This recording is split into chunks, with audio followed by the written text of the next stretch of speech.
The sun over Redemption Gulch was a merciless hammer, beating the dust of the main street into a fine, choking powder. Inside the First Territorial Bank, the air was still and close thick with the scent of old paper and coin metal. A young Jonah Carver stood beside his wife Sarah, her hand tucked into the crook of his arm. Her laughter, light and clear as a river stone, was a sound he thought he could build a life on. They were depositing the meager profits from their first successful cattle drive, a sum that felt like a king's ransom. Sarah's silver locket, a gift from her mother, gleamed at her throat. It was the only fine thing she owned, and she wore it like a promise. "You see, Jonah," she whispered, her eyes sparkling with a future only she could see so clearly.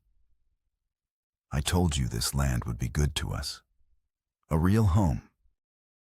He squeezed her hand, his own heart, a clumsy, hopeful thing in his chest. Before he could answer, the bank's doors burst open with a crash that shattered the afternoon quiet. 4 men stormed in, their faces obscured by grimy bandanas. The leader, a man whose cold, calculating eyes were visible even through the cloth, leveled a Colt revolver at the terrified clerk. "This is a robbery," he snarled, his voice a low gravel. "No one moves. No one gets hurt." But Redemption Gulch was a town built on stubborn pride. The clerk, a man no older than Jonah, made a foolish, desperate grab for a pistol beneath the counter. The lead outlaw didn't hesitate. A single shot echoed like a crack of doom, and the clerk slumped to the floor, a dark stain blossoming on his white shirt. Panic erupted. A woman screamed. Men scrambled for cover. In the chaos, the second outlaw, a jittery man with wild eyes, fired his pistol into the ceiling. A cloud of plaster dust rained down, and a heavy chandelier, its moorings shot loose, began to sway violently. Jonah's world narrowed to Sarah. He pulled her down, shielding her with his body as people shoved past them. "Stay down," he commanded, his voice tight with fear. The lead outlaw shouted orders, his men stuffing bags with cash. Jonah risked a glance up. The chandelier was swinging like a pendulum of death. It was directly above them. He had to move her. Now. "Sarah, we have to go," he urged, pulling at her arm. But she was frozen, her eyes wide with terror fixed on the man who had just taken a life. And then Jonah saw him, the third outlaw, a tall, wiry man who had been standing guard by the door. His bandana had slipped, revealing a face Jonah knew with a sickening lurch. It was Silas, Sarah's brother. The brother who had warned her against marrying a dirt-poor rancher, the brother whose heart was as hard and unforgiving as the desert rock. Their eyes met for a fraction of a second. Contempt and a flicker of something like surprise flashed in Silas's gaze before he looked away, pretending not to know them. That moment of hesitation was all it took. With a groan of tortured metal, the chandelier broke free. Jonah lunged, shoving Sarah with all his might, trying to push her clear. But he wasn't fast enough. The world became a deafening roar of shattering glass and splintering wood. He was thrown aside, his head striking the marble floor.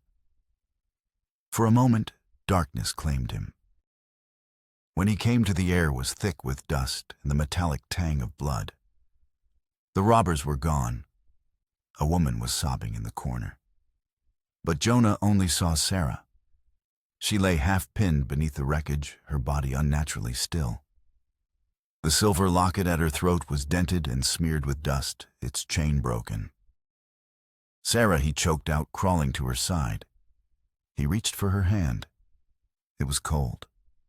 Her eyes, the same vibrant blue as a desert sky, were open and empty. A cry tore from his throat, a raw animal sound of pure agony.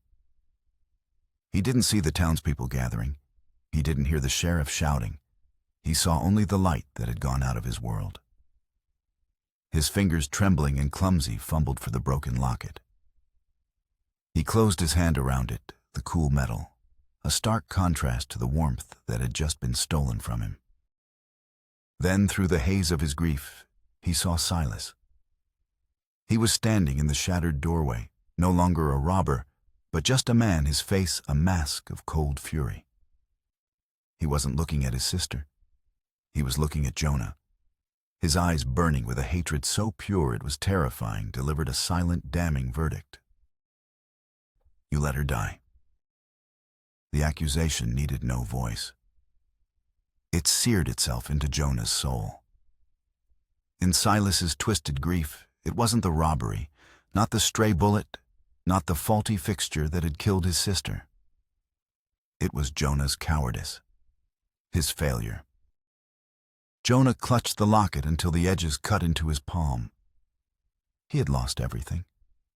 His wife, his future, and in the eyes of his brother-in-law, he had lost his honor too.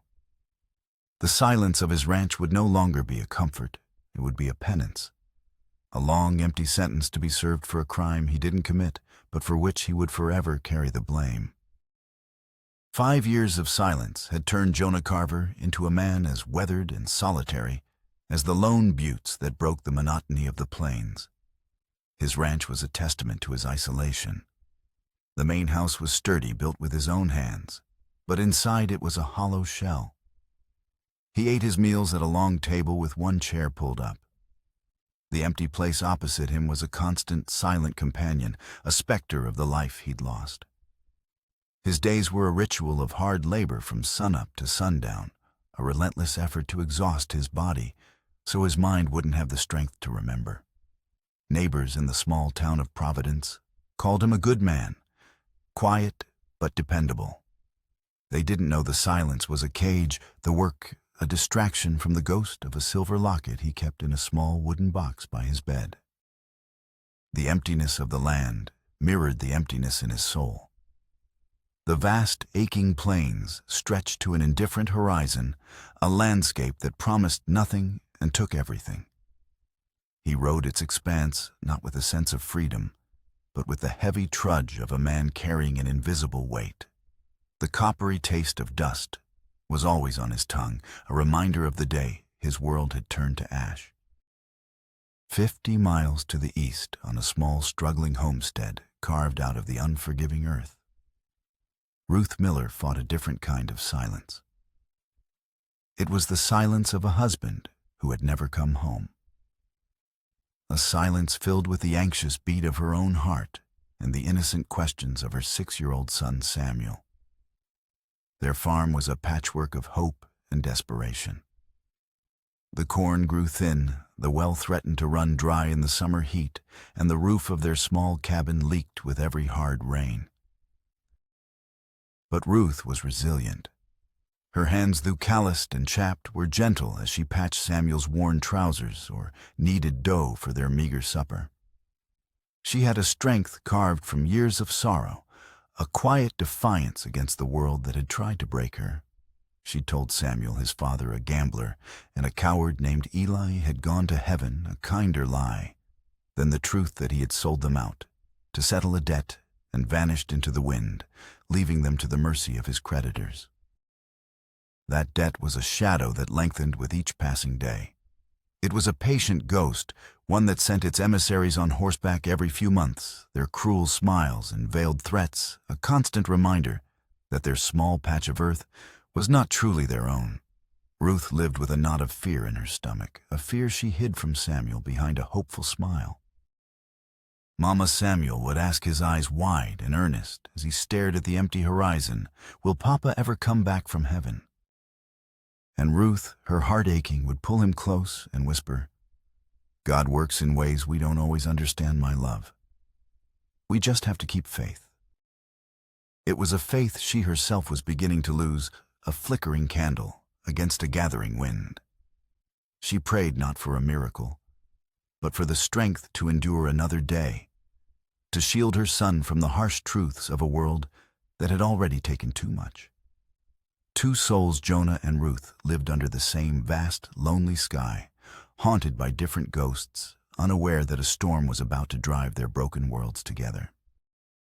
The storm broke without warning, a furious tantrum of nature that turned the sky from a placid blue to a churning, bruised purple. Jonah had been riding back from Providence, a sack of flour and coffee tied behind his saddle, when the first drops of rain hit. They weren't gentle. They were cold and hard, striking the parched earth like thrown pebbles. Within minutes, the world dissolved into a gray, churning misery. Rain cut like glass. Wind howled a mournful, hungry sound that clawed at his coat and tore at his hat. Jonah leaned into the gale, his horse Gideon groaning beneath him. He'd taken a wrong fork in the road hours ago, a simple mistake born of a mind lost in thought. And now the landscape was a stranger to him. The familiar landmarks were gone, swallowed by the deluge. He cursed his foolishness, the words snatched away by the wind. His bones ached with a cold that seeped deeper than skin. He was lost, truly lost, for the first time in years. Just as a sliver of genuine despair began to pierce his weary stoicism, he saw it, a faint, wavering light ahead, a pinprick of gold in the swirling darkness. Relief, sharp and unfamiliar, caught in his throat. A house. Shelter. He urged Gideon forward, the horse sloshing through mud that sucked at its hooves. The cabin was small, tucked into a grove of windswept cottonwoods, smoke twisting from its stone chimney, a fragile plume of defiance against the storm. He didn't question it. He didn't care who lived there. He just needed to get out of the punishing cold. Dismounting, his legs stiff and numb, he staggered to the door and knocked the sound loud and hollow in a brief lull of the wind. He expected a grizzled farmer with a shotgun or a wary family pausing their supper. Instead, he heard the patter of small feet. The door creaked open just a sliver, and a wedge of warm lamplight fell across his drenched coat and weary face. In that light stood a boy no older than 6, his hair a tousled mess of brown curls, his cheeks flushed from the hearth's warmth. The child froze, his eyes widening as if he'd seen a specter. His little mouth fell open, a gasp of pure, unadulterated shock. Jonah saw the ghost of the family he'd lost, the son he and Sarah had dreamed of. The thought was a knife twist in his gut. Then the boy's lips trembled, and he whispered a single word, a word that struck Jonah Carver with the force of a physical blow. Papa. Tears welled in the boy's eyes, not of fear, but of impossible recognition. Papa, you finally came back. The words tore through the walls Jonah had built around his heart. He blinked, stunned, rain dripping from his hat. He opened his mouth to deny it, to explain the mistake, but before he could form a sound, the boy launched himself forward. Thin arms wrapped around Jonah's legs, clinging with a desperate strength that spoke of years of unanswered prayers. A woman's voice, sharp with alarm, called from within. Samuel, who was at the door. A woman appeared in the doorway, wiping her hands on an apron. Her dress was patched but clean, her face pale with strain, but her eyes held a resilient strength. Then those eyes found Jonah, and the alarm dissolved into a shock that mirrored her son's. She staggered, her hand flying to her lips. The world seemed to tilt beneath her feet. Jonah, she whispered his own name on her lips, a sound of both prayer and disbelief. He stiffened, his mind reeling. She knows my name.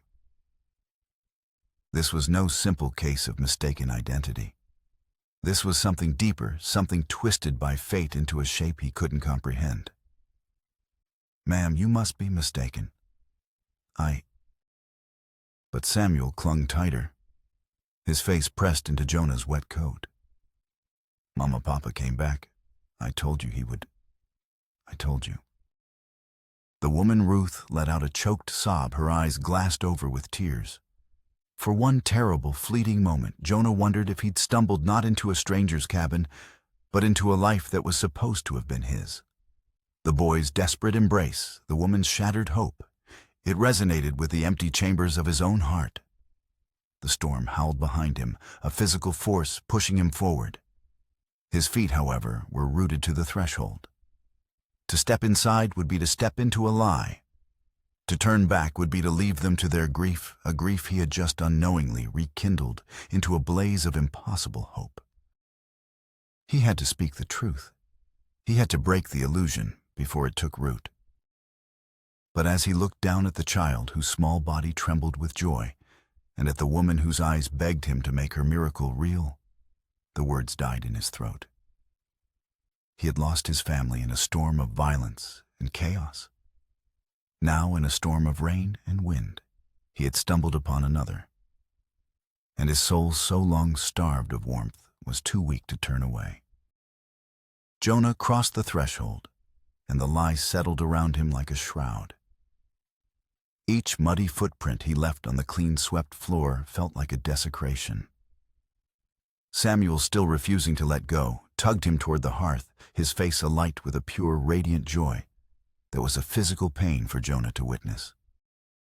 The room was humble, but filled with a warmth that had nothing to do with the fire. A half-eaten loaf of bread, 2 wooden cups, a worn blanket draped over a rocking chair, it was a home built on love and perseverance. It was everything his own house was not.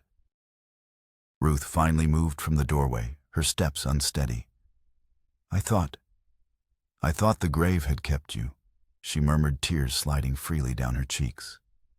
"Years, Jonah. I prayed for years, and now you stand in my house." His own name, spoken with such intimate sorrow, sent a fresh jolt through him. This wasn't a simple mistake. She truly believed he was her lost husband. "Ma'am," he began, his voice rough with unshed truth, "I think you're mistaken." "No," she whispered, her hand reaching out, trembling, to brush his sodden coat sleeve. "Don't say that. Don't break this. The Lord would not be so cruel." He was trapped. Samuel's innocent faith on one side, Ruth's desperate hope on the other. Every instinct screamed at him to confess, but the part of him that had ached in solitude for 5 years was a traitor whispering for him to stay, to accept this strange, unearned mercy. The lie was a poison, but the truth felt like a killing blow he was not strong enough to deliver. The next morning, after a fitful, guilt-ridden sleep on a blanket by the fire, the illusion was shattered by a sharp, impatient knock on the door. Ruth's face went pale. Samuel, who had been proudly showing Jonah a small wooden horse he'd carved, fell silent. Jonah's gut tightened. This was not a friendly visitor. Ruth opened the door to a lean, hard-faced man with eyes as cold as a winter creek. His gaze swept past her, landing on Jonah with a sneer that was both mocking and triumphant. "Well now," the stranger drawled, stepping inside without invitation. "Ain't this a sight? I heard whispers the widow's ghost had come home. Looks more like a half-drowned rancher to me." He looked directly at Jonah. "You're a long way from your own land, Carver." The world stopped. Ruth's head whipped around, her eyes wide with dawning horror, darting between Jonah and the intruder. Samuel pressed against Jonah's leg, his small body trembling. What are you saying?" Ruth stammered. The man was one of Silas's. Jonah knew it with a certainty that chilled him to the bone. The cruel confidence, the way he said Jonah's name, it was a message. "I'm saying this man ain't your dead husband, ma'am," the henchman said, enjoying her pain. "He's just a lonely fool who got lost in the rain. As for the debt your real husband left behind, that ain't something you can hide from. Silas sends his regards. He says the interest is piling up." He tipped his hat, his sneer deepening as he took in the wreckage he'd created. "You have 1 week to pay, or we'll be back to collect what's ours. And we won't be so polite." He backed out of the cabin, leaving the door agape and a cold silence in his wake. The silence was broken by Ruth's ragged gasp. She stared at Jonah, her face a canvas of betrayal and heartbreak.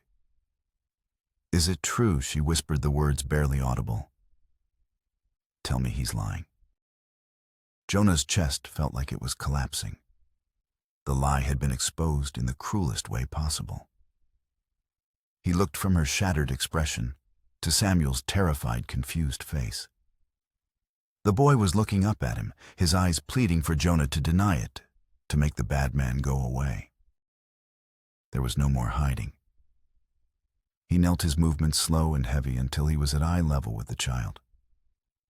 "Samuel," he said, his voice thick with a pain that felt ancient. "That man, he was right about one thing. I'm not the father you lost." Samuel's face crumpled. A tear traced a path through the dirt on his cheek. "No," he whispered, shaking his head. "You are. You came back." "I wish I was son," Jonah said, his own voice cracking. "More than you know." Ruth let out a sob, her hand covering her mouth as she sank into a chair. The miracle was a sham. The answered prayer was a cruel joke. She was alone again, but this time the wound was deeper, torn open by a stranger who had worn her husband's face. Jonah stood turning to face her.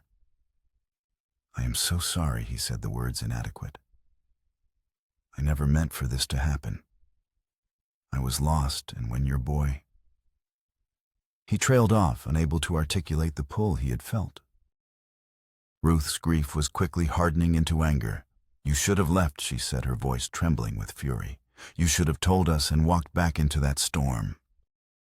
"I know," he said quietly, "but I couldn't." He took a step toward her. "That man who was here. The debt. It's real, isn't it?" She nodded mutely, wrapping her arms around herself. "Then I'm not leaving," Jonah said, his voice firm with a sudden, unshakable resolve. Ruth looked up, her eyes flashing with disbelief and anger. "What, you have no place here? You are a stranger who lied to my son." "I am," he agreed. "But I'm also the man who brought this trouble to your door. That man works for someone I know. This isn't just about your husband's debt anymore. Now it's about me. They know I'm here. If I leave, they will come for you and Samuel, and there will be no one to stand in their way." She stared at him, her mind reeling. He was right. The henchman had called him by name. His presence had escalated the threat, transforming it from a lingering shadow into an immediate danger. "I will not let them harm you." Jonah vowed, his gaze steady. "I broke your trust. I can't fix that. But I can protect your son. Let me stay, not as a husband or a father, but as a shield, until this is over." Ruth was torn. Her heart was a battlefield of betrayal, fear, and a mother's fierce instinct to protect her child. This man had brought a lie into her home, but he was also offering the one thing she and Samuel desperately needed, a protector. He was not the man she had lost, but perhaps he was the man who could save them.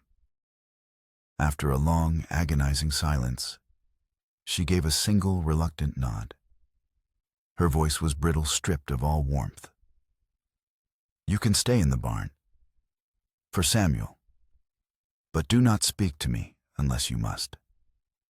You are a ghost in this house, Mr. Carver. Nothing more." The fragile lie was broken. In its place stood a cold, hard truth and a tense, desperate alliance born of shared danger.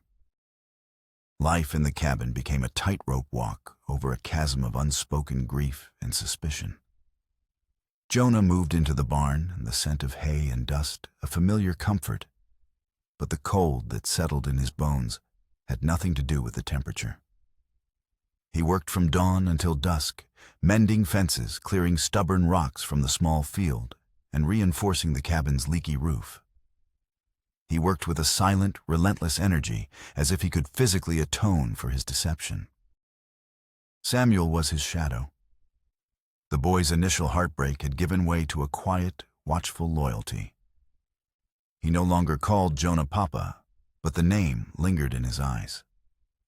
He'd follow Jonah to the woodpile, his small hands struggling to lift a single log. "I can help, Jonah," he'd say, his voice small but determined. Jonah would teach him his large, calloused hands guiding Samuel's. He showed him how to notch a piece of wood, how to read the clouds for rain, how to be patient and quiet when tracking a rabbit. In these moments, the lie and the truth blurred. He wasn't a father, but he was doing a father's work, and the bond between them grew fragile and precious as a wildflower pushing through stone. Ruth watched them from a distance, her heart a tangled knot of resentment and a grudging, terrifying flicker of hope. She saw the way Jonah looked at her son with a gentle patience Samuel had never known. She saw the way Samuel's shoulders, once perpetually slumped with a child's quiet sorrow, were now squared with a newfound confidence. She hated Jonah for the lie, but she couldn't deny the good he was bringing into her son's life. Their conversations were sparse, practical exchanges about the farm or the dwindling food supply. But in the evenings, when Jonah would sit on the porch steps, staring into the dark, she would sometimes see the profound loneliness in his posture and feel a pang of something akin to empathy. Jonah knew he couldn't just wait for Silas's men to return. He had to understand the nature of the beast. "I'm riding into Providence," he told Ruth one morning. "I need to ask some questions." She didn't argue, just gave him a curt nod, her face a mask of worry. Providence was a town gasping for breath in the oppressive heat. Its single dusty street was lined with false-fronted buildings, their paint peeling like sunburnt skin. Jonah went straight to the saloon, and the air inside thick with the smell of cheap whiskey and desperation. He nursed a beer at the bar, listening to the low murmur of conversations. He asked the bartender about powerful men who collected debts with an iron fist.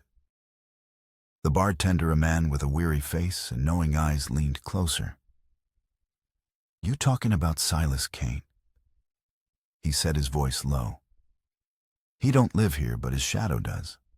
Owns debts all over this territory. A man whose own sister died in that bank robbery over in Redemption Gulch years back. They say it broke something inside him.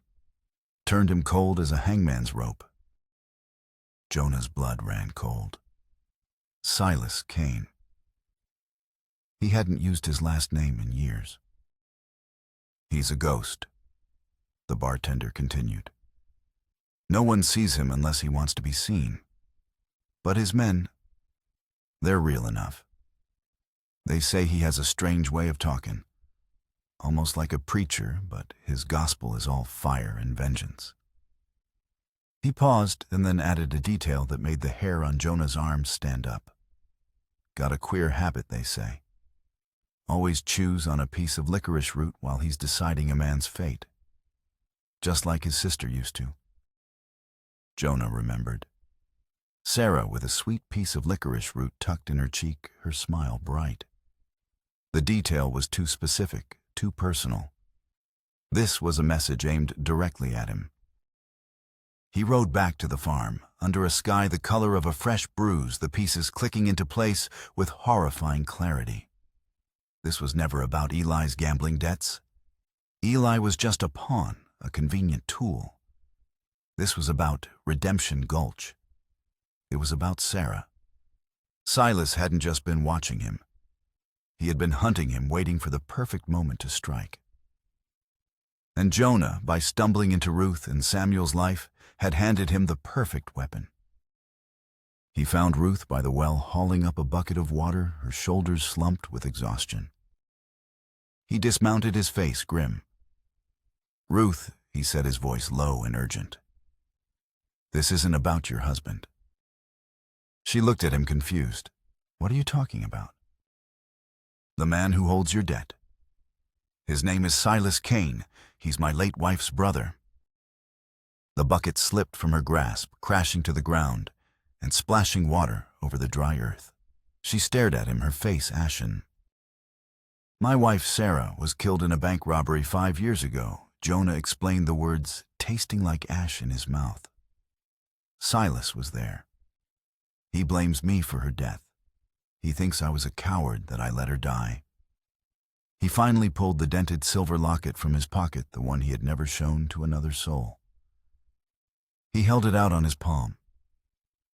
This was hers. Ruth looked from the locket to his face, her eyes wide with the horrifying realization. "He's not after your farm," Ruth Jonas said, his voice heavy with dread. "He's after me. He wants to make me watch another family be destroyed. Your family. He's using you to punish me." The fragile alliance between them, born of necessity, was instantly forged into something stronger by the heat of a shared terrible truth. They were no longer just a widow and a stranger.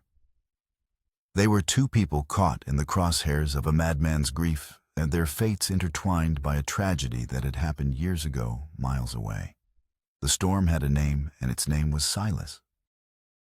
The revelation hung in the air between them, heavy and suffocating as the summer heat. Silas, a name that now connected their pasts in a web of tragedy and vengeance. For Jonah, it was the confirmation of a nightmare he'd been living for 5 years. For Ruth, it was the horrifying realization that her own small tragedy was merely a chapter in someone else's bitter story. So all of this, the threats, the debt. It was all a trap, she whispered, her hands trembling as she stared at the silver locket in Jonah's palm. "It seems so," Jonah said grimly. "Your husband's debt was real, but Silas bought it. He must have been tracking me for years, waiting. When I disappeared in that storm, he must have thought I'd run. Finding me here with you and Samuel, it was a gift to him, the perfect stage for his revenge." A new cold fury began to burn in Ruth's eyes, eclipsing her fear. "He would use my son's life to settle a score with you." "He would," Jonah affirmed. "The man I knew. The man who watched his own sister die. He's capable of anything." That night, the pretense of separation between them dissolved. Jonah did not return to the barn. After putting a sleeping Samuel to bed, Ruth found him sitting at the kitchen table, cleaning his rifle. By the low light of the lamp, his face set in grim lines. She poured 2 cups of coffee, her movements deliberate, and sat opposite him in the chair that had been empty for so long. For the first time, they spoke not as strangers bound by circumstance, but as allies facing a common enemy. Jonah told her everything about Sarah, about their dreams of building a life, about the chaos of the robbery, and about the searing hatred in Silas's eyes. He spoke of the guilt that had been his constant companion, the gnawing feeling that maybe if he had been faster, stronger, braver, Sarah would still be alive. Ruth listened, her heart aching for the young man who had lost everything. When he finished, she reached across the table, and her fingers gently brushed the back of his hand. It was the first time she had touched him willingly since the lie was exposed. "It wasn't your fault, Jonah," she said, her voice soft but firm. "Grief can make a monster out of a man. Silas isn't punishing you for what you did. He's punishing you for what he couldn't do, save her." Her words were a balm on a wound Jonah hadn't known was still raw. To be seen to be absolved even by a woman he had deceived, it was a grace he felt he didn't deserve. Their alliance was no longer just about survival. It was about defiance. They began to prepare. Jonah spent his days teaching Ruth how to handle a rifle, her initial hesitation giving way to a steady, determined focus. He paced the perimeter of the farm, memorizing every rock, every dip in the terrain, planning for a fight he knew was inevitable. He boarded up the weak spots on the cabin and the barn, his hammer blows echoing a rhythm of grim resolve across the plains. Samuel, sensing the shift in the air, grew quieter. He saw the rifle in his mother's hands and the grim set of Jonah's jaw. One afternoon, as Jonah was sharpening an axe, the boy approached him, his small face a mask of worry. "Are the bad men coming back, Jonah?" he asked. Jonah stopped his work and looked at the boy. He wouldn't lie to him again. Yes, son, I think they are. Are you going to make them go away? I'm going to try, Jonah said honestly. Samuel seemed to consider this for a moment. Then he said with the simple, powerful logic of a child, my papa would have made them go away. He paused, then looked directly into Jonah's eyes. You will too. In that moment, the name didn't matter. In Samuel's heart, Jonah had become the father he needed, the protector who would stand against the dark. The weight of that trust was both a burden and a source of strength Jonah had never known. He had stumbled into this family as an imposter, but he would defend them as if they were his own flesh and blood. Silas wanted to break him by destroying this family. But Jonah realized with a startling clarity that this family, this broken, resilient, beautiful family, was the very thing that was making him whole again. Silas did not make them wait long. The escalation came not with a frontal assault, but with the cruel, insidious touch of a predator toying with its prey. One night, a blood-red moon hung in the sky, and the world outside the cabin was unnervingly still. Jonah was on the porch keeping watch when a flicker of orange caught his eye from the direction of the barn. He was on his feet in an instant, his heart seizing in his chest. Ruth, he yelled, grabbing a water bucket.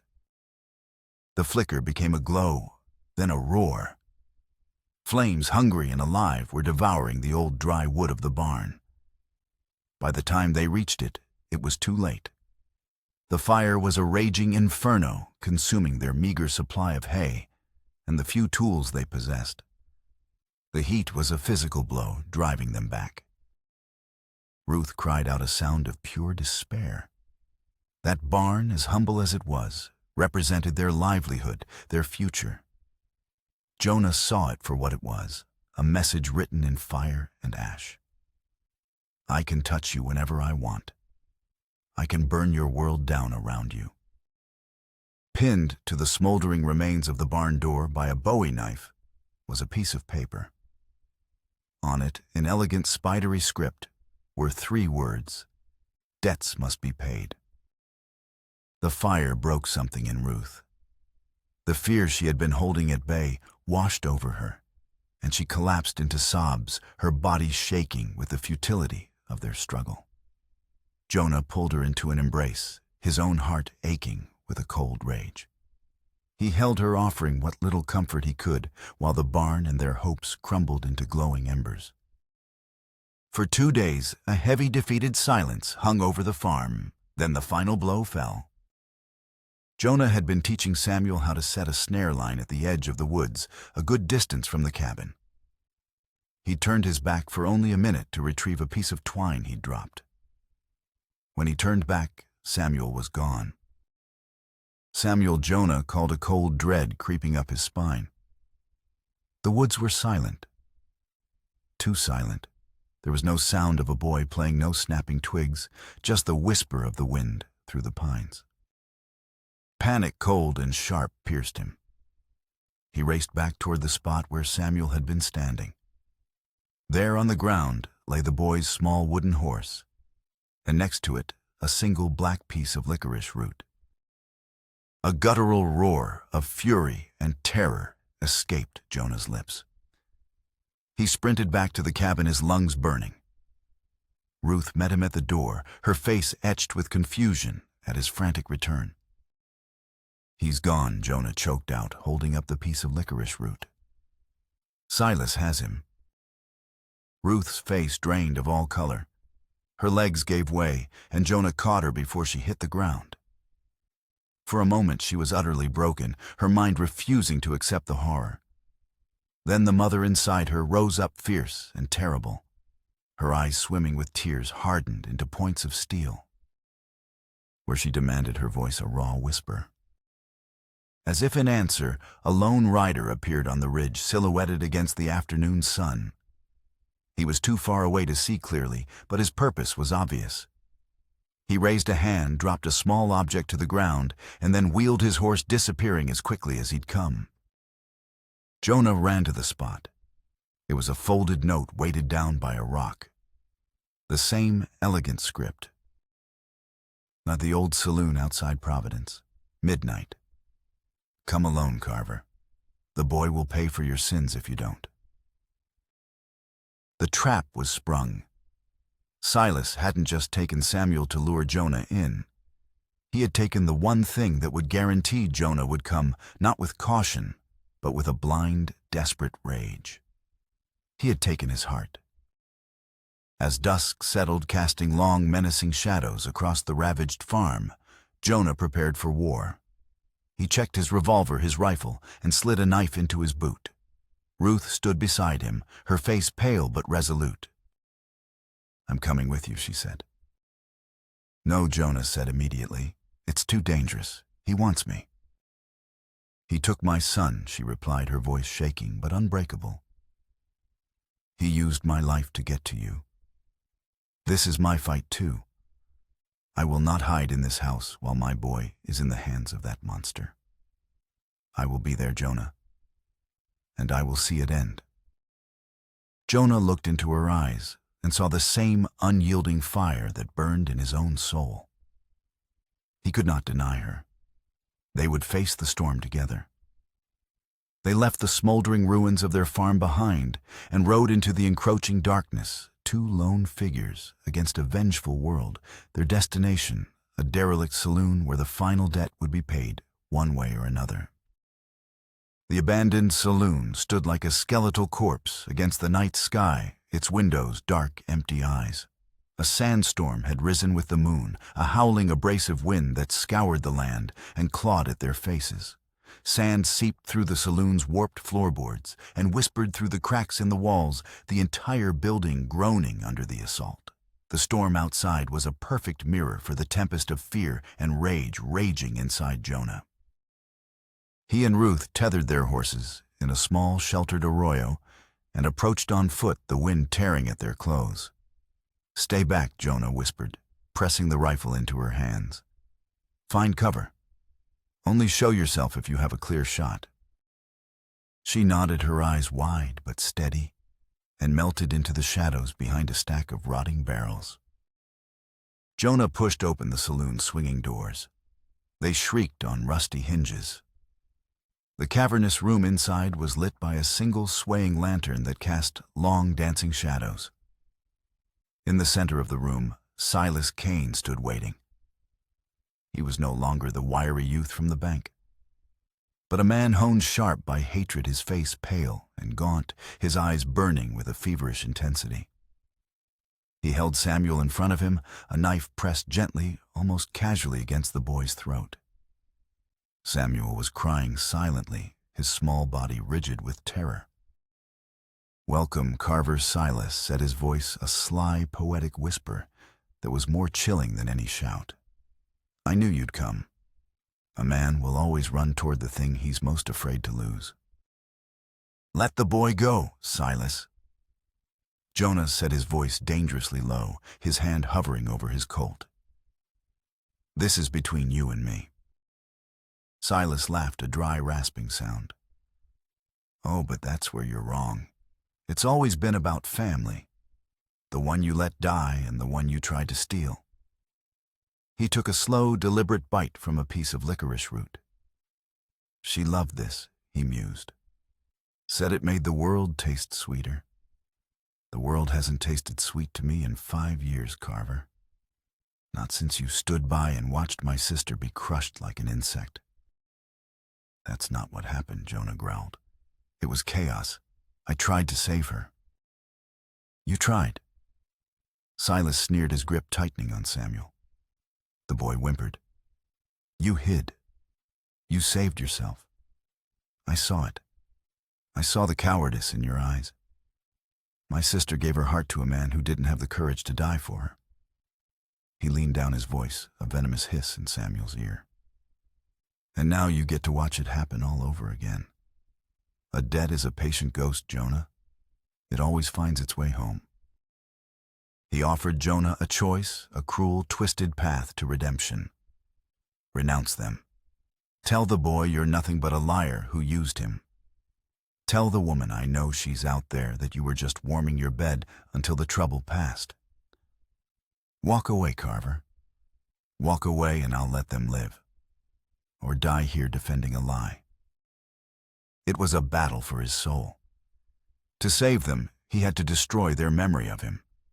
To defend them, he had to risk their lives. The howling wind outside seemed to scream his indecision. Then a voice, weak and trembling, called out from the shadows near the back of the room. Just do what he says. It ain't worth dying for. A man shuffled out from behind the bar. He was thin with a weak chin and shifty, terrified eyes. His face was a ruin of drink and regret. Ruth let out a strangled gasp from her hiding place.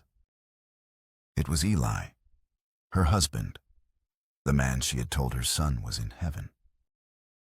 Eli, she whispered the name, a curse on her lips. The man flinched, not daring to look at her. I'm sorry, Ruth. He mumbled, his gaze fixed on the floor. I had to. The debt. Silas said he'd clear it if I helped him find you. If I helped him set this trap. The secondary twist was a profound, soul-crushing betrayal. The man who should have been their protector was the Judas who had sold them out. Samuel stared, his young mind, unable to process the sight of the father he'd mourned, standing beside the man who held a knife to his throat. That was the moment Jonah's choice became clear. Silas thought he was offering a moral dilemma, but he had revealed a simple truth: Jonah was the only true protector they had. Eli was the coward. Eli was the ghost. Jonah was the man who stood. You're wrong, Silas. Jonah said, his voice ringing with a clarity that cut through the howling wind. This isn't a lie. He looked at Samuel, his eyes full of a father's love, truth, and apology. This is my family, and you will not harm them. With a roar, he drew his gun. Everything happened at once. Silas shoved Samuel aside and fired. Jonah dove the bullet, splintering the floor where he'd been standing. Eli, seeing his chance, made a pathetic grab for Samuel, trying to drag him back to Silas. But from the shadows, a shot rang out, not from Jonah's gun. Eli cried out and stumbled, clutching a bleeding shoulder. Ruth stood in the doorway, the rifle smoking in her hands, her face a mask of avenging fury. The distraction was all Jonah needed. He came up firing his shots, precise and deadly. He wasn't aiming to kill Silas, but to disarm him. He winged Silas's gun hand, the pistol clattering to the floor. Silas screamed in pain and rage, lunging for Jonah with his knife. They crashed together, a desperate grunting struggle in the swirling sand and flickering light. The unstable saloon roof groaned above them, threatening to collapse. Jonah fought with the strength of a man who had finally found something worth dying for. He blocked the knife, the blade slicing his arm, but he drove his fist into Silas's jaw. Silas staggered back, his eyes wild with disbelief. He had expected a coward. He had found a lion. Jonah slammed Silas against the bar, the wood splintering. It's over, he panted, blood dripping from his arm. But Silas wasn't finished. With a final desperate snarl, he grabbed a whiskey bottle from the bar and smashed it, lunging with the jagged edge. Jonah sidestepped, grabbing Silas's wrist and using his momentum to send him stumbling backward directly into the path of a support beam that the storm, with one final violent gust, had just shaken loose. With a deafening crack, the beam fell. It didn't crush Silas. It pinned him, his legs trapped, his body broken. He lay there gasping, the fight gone from him, his eyes finally clear of the madness, filled only with pain and the devastating weight of his own poisoned grief. The sandstorm began to subside. The wind's howl quieted to a mournful sigh. Jonah stood heaving, his body bruised and bleeding. Ruth ran to Samuel, gathering him into her arms, murmuring words of comfort as the boy sobbed. Eli was on the floor, whimpering, clutching his wounded shoulder. It was over. The debt was paid in blood and sorrow. As the first gray light of dawn filtered through the dust-hazed windows of the saloon, the world outside fell quiet. The sandstorm had passed, leaving behind a scoured, strangely peaceful landscape. Inside, the silence was thick with the aftermath of violence. Silas lay pinned, his breathing shallow. He looked at Jonah, his eyes no longer burning with hatred, but filled with a hollow, desolate emptiness. "She's really gone, isn't she?" he whispered, as if realizing it for the first time. Jonah nodded, his own heart aching with a grief that felt both old and new. "She is." There was nothing more to say. Eli, the treacherous husband, was a pathetic figure cradling his wound. Ruth approached him, Samuel clinging to her side. She looked down at the man who had abandoned her, who had sold her out, and there was no hatred left in her gaze, only a vast, weary pity. "You are a ghost, Eli," she said, her voice clear and steady. "You died to us a long time ago. Now the whole world will know it." Jonah bound Eli's hands, and with Ruth's help managed to free a barely conscious Silas from the wreckage. They left him for the sheriff, along with Eli providing a full account of the kidnapping and the assault. Justice would take its course. Their part in that violent story was finished. The ride back to the farm was slow and silent. They were a tableau of exhaustion. Jonah slumped in his saddle, his arm bandaged with a strip of cloth from Ruth's dress. Ruth, riding with Samuel, held tight in front of her, the boy's face buried in her shoulder, fast asleep at last. When they arrived, the rising sun cast a golden light on the ruins of their barn and the small, defiant cabin that had weathered the storm. It looked like a wound on the face of the land, but it was their wound. It was home. Ruth gently cleaned and stitched Jonah's arm at the kitchen table. Her touch was careful, her movements efficient, but there was a tenderness there that had been absent before. They didn't speak of the night's horrors. They didn't need to. The battle had stripped away all pretenses, all lies. Later, after Samuel was settled in his bed, they sat on the porch steps watching the sun climb higher in the sky. The air was clean-washed by the storm. "He called you Papa, Ruth," said quietly, breaking the long silence. Jonah's gaze remained on the horizon. "I know." In the saloon, she continued, her voice trembling slightly, "When you faced Silas, you called us your family." He turned to look at her, then his eyes meeting hers. There were no more shadows between them. "I spoke the truth." Tears welled in Ruth's eyes, but this time they were not tears of sorrow or betrayal. They were tears of a deep, complicated gratitude. "You are not the man I lost, Jonah Carver," she said softly. "You are the man who saved us." He reached out, his calloused hand covering hers where it rested on the step between them. "And you," he said, his voice thick with emotion, "are the ones who saved me." It wasn't a promise of a future. It wasn't a declaration of love. It was something quieter, deeper, an acknowledgement of a bond forged in fire and truth.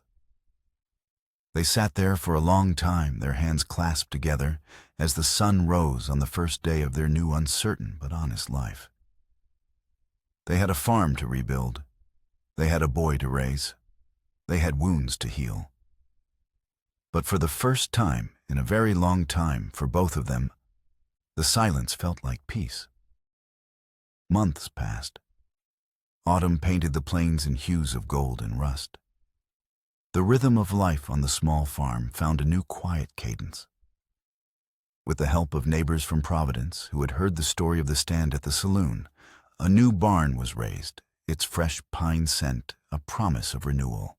Jonah, Ruth, and Samuel worked side by side, their movements falling into the easy harmony of people who belonged together. The word Papa was never spoken again, but it didn't need to be. It was there in the way Samuel ran to Jonah. At the end of the day, his face alight with excitement, to show him a strange bug or a perfectly shaped stone. It was there in the way Jonah would lift the boy onto his shoulders, his laughter echoing across the fields, a sound Ruth had never thought she'd hear.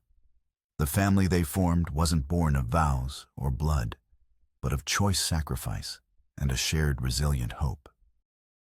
One crisp afternoon, the mail rider delivered a letter addressed to Jonah Carver, CEO, the Miller homestead. It was from a lawyer in a town Jonah had never heard of. His hands trembled slightly as he opened it. The letter was formal clinical. It was from the executor of Silas Kane's estate. Silas had died of his injuries a week after the showdown. Before his death, he had given a full confession not only to the kidnapping, but to his own role in the chaos of the bank robbery 5 years prior. He'd confessed that in his grief, he had twisted the events in his mind, needing a villain to blame for a tragedy that was nothing more than a cruel twist of fate. He had created a monster in Jonah to justify the monster he had become. The letter concluded by stating that, as a final act of penance, Silas had bequeathed a small sum to Jonah. Blood money, the lawyer called it, and had legally absolved Ruth of Eli's debt. Jonah read the letter twice, the words washing over him, cleansing the last stubborn stains of guilt from his soul. He had been exonerated, not just in the eyes of the law, but in the final words of the man who had hunted him. That evening, as the fire crackled in the hearth, casting a warm glow over the small cabin, Jonah did something he hadn't done in 5 years. He took the dented silver locket from the small wooden box he kept by his bed. He walked to the mantelpiece where a small, rough-hewn wooden horse carved by Samuel stood proudly. He looked at Ruth, who watched him with knowing, gentle eyes. He wasn't replacing his past. He wasn't erasing Sarah. He was making peace with it. With a steady hand, he placed the silver locket on the mantelpiece right next to the little wooden horse. The symbol of the family he had lost now rested beside the symbol of the family he had found.